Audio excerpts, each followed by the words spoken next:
mga kabengbeng, ano po, kamusta na po kayo? Andito na naman po ang kabengbeng abi ninyo para mag-unbox po ng bago nating pistol. Ayan. So, sa mga nagpunta na po noon sa gun show, malamang nakita nyo na po ito eh. Pero kasi hindi pa natin siya na-unbox. Actually, nung dinisplay ito noon, parang ano pa lang eh, pinapakilala pa lang. Ayun. So, ito na, papakita ko sa inyo ang KR9 backup from Kral Arms. So tara, samahan ninyo ako at i-unbox na natin to. So ito mismong lagayan ng ating KR9 ay hard case na. So hard case na siya. 'Di ba? Ayan. So sa loob naman, ang kasama niya is, syempre hindi mawawala tong manual. Yung manual ng unit. Tapos sa loob, ito siya. Ayan. Meron na siya kasamang mga cleaning kits dito, mga brushes, kung ano-ano pa kailangan natin. May kasama po siyang dalawang 7 rounds na magazine. Ayan. Tapos meron din siyang extra na grip, yung sa side grip nyo. So, pwede nyo siyang palitan kung ano yung mas gusto nyo, kung ano yung mas prefer nyo. Actually, pareho maganda kahit yung grip na nakakabit ngayon. So, tara, samahan nyo ko at i-unbox na natin to. Alam niyo, noong una kong nakita to, ang naalala ko dito is yung Colt. Meron kasi dating, hindi ko maalala kung Colt Commander siya. Mas malaki lang na konti dito yun. Pero may ganitong labas kasi ang Colt nun. Ayan. So kung makikita nyo, di ba? Napakaganda niya. Ayan, ang cute. Para kayong nagkaroon ng 1911 na small size. Di ba? So ayan, nothing to describe naman po ng sobra-sobra dito sa unit na to. Kasi kung makikita nyo, parang nga siyang 1911. So ito yung grip, napapalitan to, yung pinakita ko sa inyo kanina. Ayan, pwede nyo palitan ito.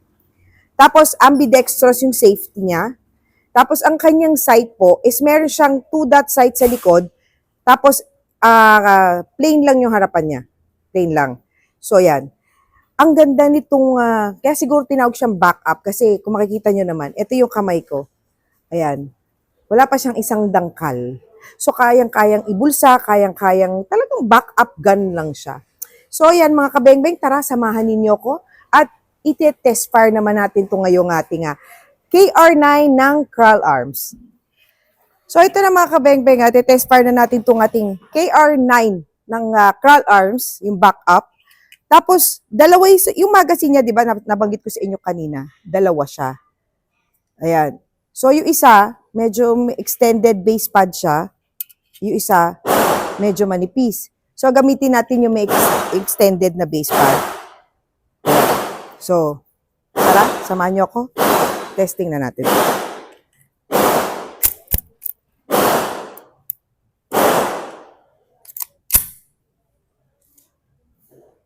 Firing.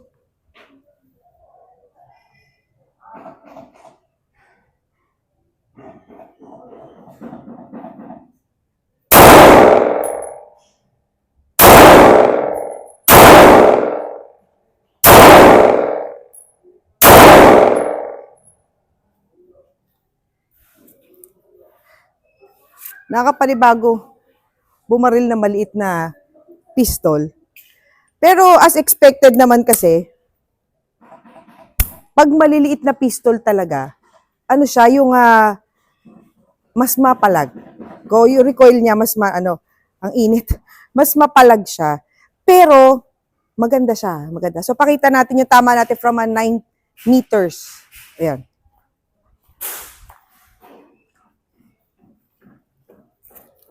So, ayan. So, grouping naman siya. Medyo mababa lang yung aim ko kanina talaga. Kasi, kinakapa-kapa ko pa siya kanina. Pero, ayan, kita nyo naman. Andun lang siya. Ito, humiwalay na to. Siguro yan yung unang kalabit ko. Medyo nahatak ko siya. Pero, maganda to. Okay siya. So, ito na mga kabengbeng. Tetest ulit natin. Second round ng ating KR9 backup. Ayan.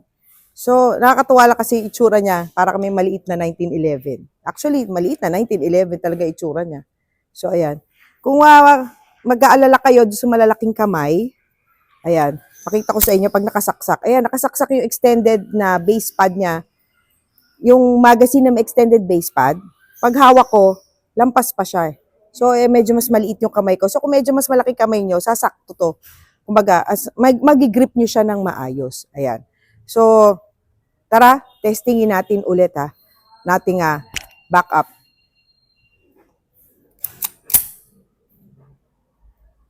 Okay. Firing.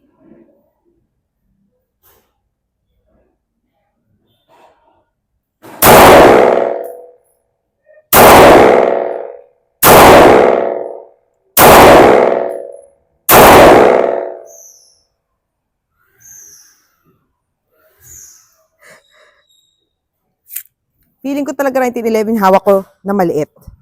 So, ayan. Pakita ko sa inyo yung second round natin na pagte-test fire dito ha. Ito medyo tinaasan ko na yung ano nito. Yung aim. So, ayan. Ayan na siya. So, yung 5 rounds kanina na pinutok ko, ayan na yun. Ito na siya. Ayan, kung makikita nyo, ito lang siya. So ito na mga kabengbeng, nakatapos na tayo ng ating pag-unbox at pagtitest fire ng ating KR9 backup from Kralls. Ayan, sa mga naghahanap po ng maliliit na pistol, try and check this out po. Maganda siya. Tsaka yun nga, alam mo yung isang nakakahatak sa atensyon natin. Kasi nga, mukha siyang maliit na 1911. So sa mga 1911 lovers, matutuwa dito talaga pag nakita. Actually, noong una ko nakita to at nahawakan, noon pa, nung dumating, talagang natuwa rin ako. So yun, lalo na ngayon na na-test ko. So, maganda siya, okay siya for a backup gun. So sa mga managhahanap, KR9 backup from Kralls. So yun na nga mga kabengbeng. Thank you po sa lahat ng nanood at nag-follow sa aking page. At sa mga hindi pa po naka-like and follow sa aking page at naka-subscribe po, please do like, follow, and subscribe Kabengbeng Abby Facebook page. At meron po tayong YouTube channel, ang Kabengbeng Abby. So paano mga kabengbeng? Kita-kits tayo sa susunod pa nating mga unboxing. Bye-bye!